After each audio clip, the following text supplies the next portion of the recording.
Now that we have explored the big ideas, examined some anchor lessons, and have seen what use of ICT for learning looks like in action in a real classroom setting, we are going to focus on how you can plan for and design learning activities that target the development of these skills in your students.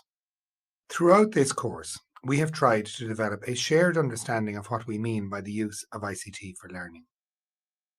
This is one of the core skills required for living in this globally connected world of the 21st century. By using detailed definitions and rubrics as a framework, we have discussed and analysed learning activity designs which demonstrate the use of ICT for learning.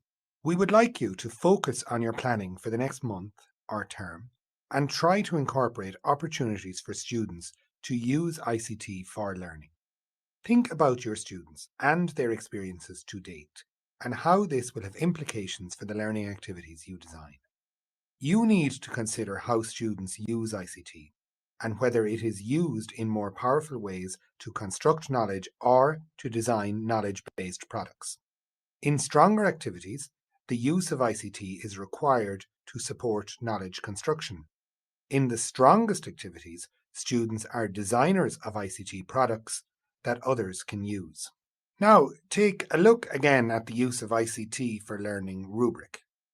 Do you understand the analysis and how we have used this rubric to code learning activities?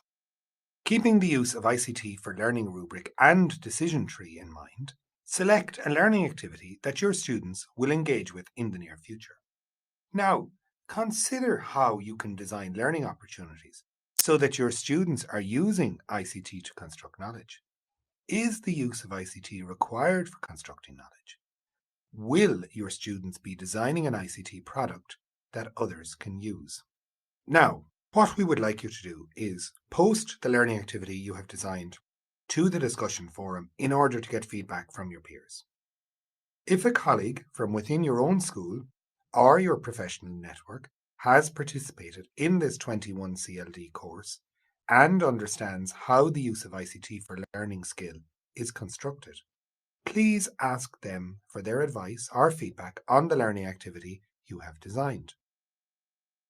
We would also like you to give comment and feedback to at least 2 other educators on the learning activities that they have prepared for their students. In this way, we can hopefully inspire each other to come up with new, innovative ways for our students to use ICT for learning. Based on the feedback you have received, make adjustments to the learning activity you have prepared for your students. Then work with your students in the classroom and try out your learning design. What happened? What did you observe in the classroom as the students engaged with the learning activities that you designed? Were there particular examples of ICT for learning that your students demonstrated? Did they need extra input that you had not anticipated? In short, what worked and what didn't work. For further inspiration, you can go to the Microsoft Educator Network, where there are a range of learning activities that educators from around the world have created that could inspire you.